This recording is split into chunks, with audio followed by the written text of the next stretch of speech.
Et salut les traders, on se retrouve comme tous les dimanches à 18h pour une nouvelle vidéo d'analyse en toute transparence. Je le répète, dans ces vidéos, je vous partage mon point de vue personnel sur le marché. Quelles sont les directions que j'anticipe et que je vais essayer de trader durant la semaine. Ce ne sont pas des conseils d'investissement comme d'habitude. Si vous n'êtes pas encore abonné, n'oubliez pas de le faire. Et merci à tous ceux qui prennent un tout petit peu de leur temps pour lâcher un petit like sous les vidéos. Parce que vous êtes l'élite, c'est vous qui donnez un vrai coup de pouce à la chaîne YouTube. Donc ne changez surtout pas. Allez, je vous prends pas plus la tête, on attaque la vidéo immédiatement. J'ai connu la richesse, mais j'ai connu aussi la pauvreté.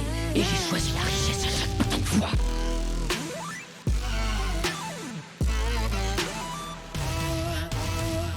On va commencer avec HotCAD. Donc HotCAD, la semaine dernière, je vous avais dit que s'il cassait cette trendline ici et qu'il corrigeait au-dessus, c'était le top, mais que quoi qu'il en soit, moi j'attendais de l'achat, d'accord, et donc une correction. Alors il y a eu une petite phase corrective ici, peut-être en 1 heure ou en 30 minutes, mais c'est pas vraiment ce que j'attendais. Comme vous le voyez à l'écran, j'attendais quand même quelque chose de vachement plus ample, on va dire.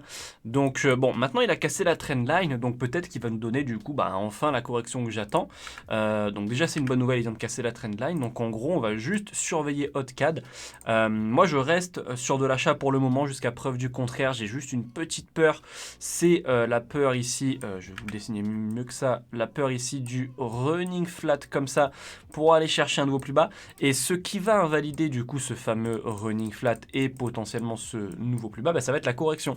C'est-à-dire que là, s'il monte un petit peu plus, on va dire, ou même maintenant, s'il corrige tout de suite, même sur la trendline comme ça, les chances pour qu'on aille chercher un nouveau plus bas par rapport à ce running seront très faibles. Okay, donc en fait, c'est ça que j'attends au-dessus de la trendline. Il me le faut si je veux acheter sur du daily HotCAD, voilà, pour acheter jusqu'à ce plus haut juste ici. Donc voilà, il me faut cette correction. On verra si elle apparaît cette semaine. Si elle apparaît pas, moi je ne traite pas HotCAD sans ça, parce que voilà, on n'a aucune phase corrective assez balèze pour un buy daily. On en a eu une ici, donc c'était la première et c'était, on va dire, oui, du 2 heures.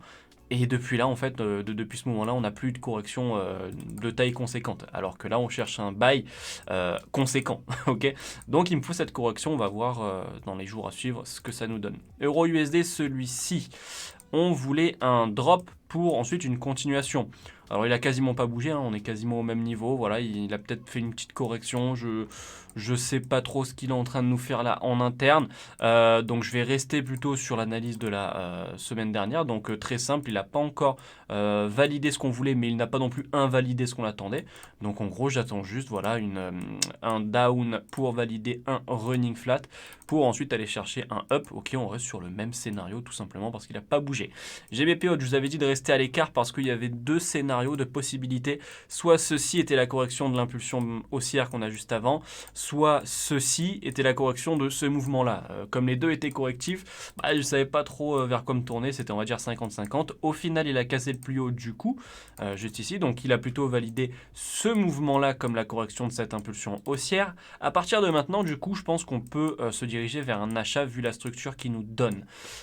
Juste là, il est en train de corriger en fait cette partie-là. Ok, donc si ça vous intéresse de prendre l'achat, c'est très simple, vous tracez une trend line, voilà, tracez comme ça, et vous attendez cassure plus buy setup, donc correction au-dessus pour tenter un achat sur GBP Odd. En tout cas, moi, c'est ce que je pense faire. GBP USD, on voulait une correction. En gros, j'avais dit tant qu'il corrige sous la trend line, c'est bon à acheter. Il est en train de corriger, donc je pense que là, on va aller chercher un down peut-être pour casser le plus bas. Ensuite, voir s'il nous donne l'achat ou s'il continue de corriger. Mais on va dire que pour l'instant, je pense que GBP USD dans sa phase corrective. Donc j'attends un down pour voir ce qu'il nous donne. Okay, mais pour l'instant, le plan se déroule plutôt bien. On attendait une correction. Il est dedans. À voir ce qu'il nous donne par la suite. USD JPY. Je voulais une correction pour ensuite une continuation baissière. Il est peut-être aussi dedans.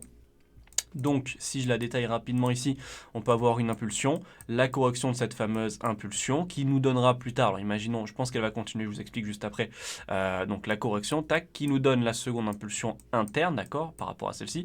Ce mouvement-là deviendra donc probablement notre correction qu'on attend pour ensuite aller chercher, boum, un down, d'accord. C'est le même principe qu'on a eu ici, hop, mais ici en plus gros, tout simplement, ok. Donc, pourquoi je vous dis que la correction a des chances pour moi de continuer, parce que pour moi on peut être dans un running juste ici, hop, donc on peut aller chercher je pense encore un plus bas avant de donner le up. Ok, donc faire attention à ça sur USD JPY. USD CAD totalement foiré. Il nous donne du fil à retordre. Hein, USD CAD, c'est un peu chiant. Là, vous voyez, on a vraiment pris une perte. Là, il n'y a pas de question à se poser. On a pris une perte. Je vous dis beaucoup de fois que, imaginons des fois, j'anticipe un achat. D'accord, on est dans une structure quelconque. Hein, je vais dessiner un peu mieux. Donc comme ça, on anticipe un achat. Le marché chute. Très souvent, je vous dis, ce n'est pas très grave, il n'y a pas eu de buy setup, donc logiquement, vous n'êtes pas rentré à l'aveugle et à l'arrache dans l'achat.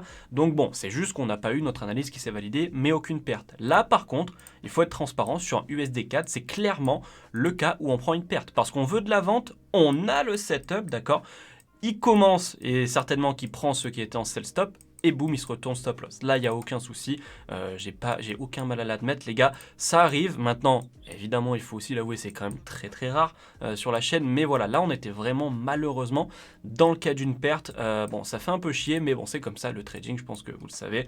Si vous ne le savez pas, je vous l'apprends. Le trading, c'est comme ça.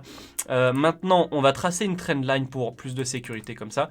On va continuer de tenter de la vente, d'accord. Pour rattraper cette petite perte, on n'écarte pas la vente, d'accord. Ça n'invalide pas le scénario qui peut être, qui est plutôt impulsion, correction, on veut l'impulsion baissière. Cette fois-ci, ce n'est pas passé, on a pris une perte. Peut-être que ça ne passera toujours pas, on prendra une perte. Mais la troisième fois, peut-être que ça passera et c'est à ce moment-là qu'il faudra être toujours présent, d'accord? On respecte notre plan, on n'abandonne pas. Tant que la structure nous dit qu'il n'y a pas de quoi s'inquiéter, que le scénario est toujours possible, on ne lâche pas, d'accord? Donc là, juste ma petite inquiétude, c'est qu'il est peut-être en train de flag pour un up.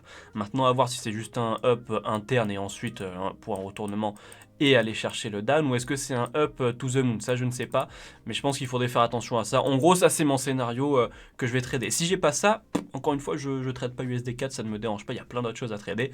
Voilà, donc soit j'ai exactement ce scénario, donc le petit up, puis le retournement avec le flag sous la trendline, soit directement il chute, il fait le flag, et je tente ma chance juste ici, d'accord?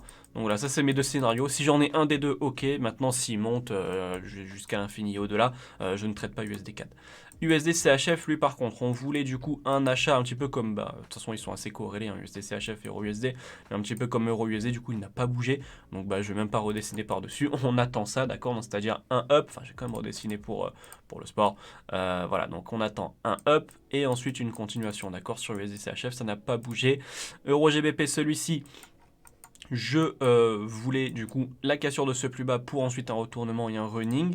Pour l'instant, c'est juste que la correction c'est un petit peu plus développé. Donc, mais ça, ça confirme quand même mon intention de vendre jusqu'à ce plus bas, d'accord. Donc là, il y a un petit setup en interne, mais bon, il fallait être dedans. Donc on attend du coup la cassure de ce plus bas pour ensuite aller chercher un up par rapport à celui-ci, valider cette correction en running et ensuite retourner chercher un plus bas. D'accord, c'est ce qu'on va attendre, c'est ce que je vais attendre sur EuroGBP. Dans tous les cas, la cassure de ce plus bas, puis un retournement haussier. Le gold, celui-ci, je vous avais dit d'attendre par rapport à ce petit setup, un petit achat pour ensuite un retournement. On a eu le petit achat 30 minutes et le retournement. Et là, alors peut-être qu'il corrige. Bon, la correction n'est vraiment pas dingue, les gars. Voilà, ça c'est c'est plutôt impulsif pour une correction, mais bon, c'est possible quand même. On va rester sur le même scénario pour la semaine prochaine. Donc, si vous avez un setup de vente, on tente la vente selon moi sur le gold et ensuite on continuera l'achat parce qu'en gros on veut la correction de tout le up qu'il nous a fait juste avant. D'accord, il nous faut la correction et la correction, à moins que le running ce soit ça, ce qui est probable, mais voilà, on va dire, c'est pas vraiment mon scénario numéro 1 que je place en tête de liste. À moins que ce soit ça, on va avoir un down. Okay.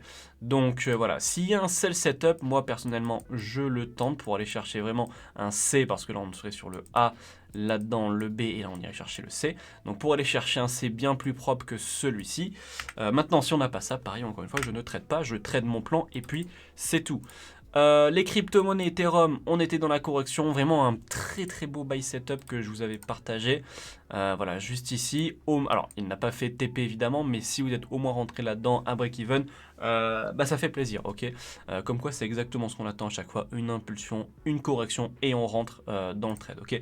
Donc sur Ethereum, pardon, ça n'a pas manqué, on n'a juste pas une note TP, il est en train de corriger, donc pas d'inquiétude à première vue selon moi.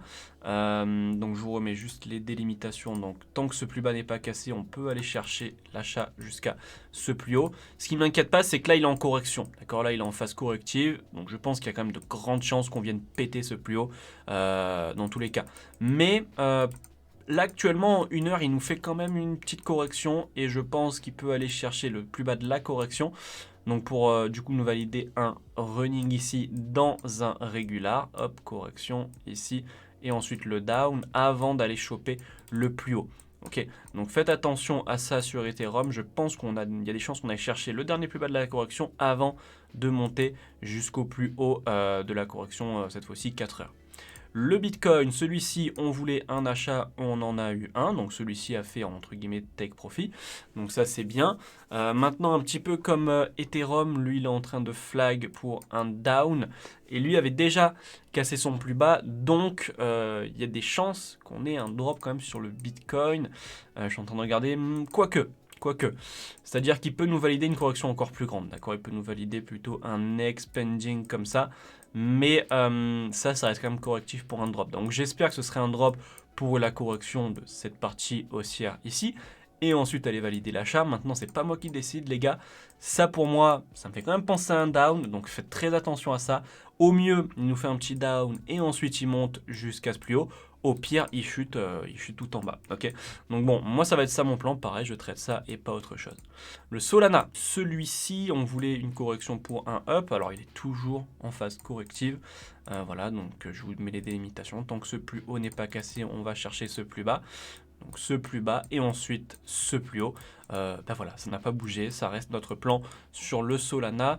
Le DOT, celui-ci, on avait une correction, on voulait un up pour un retournement. Pour l'instant, tout se passe comme prévu. On a eu le up et le retournement.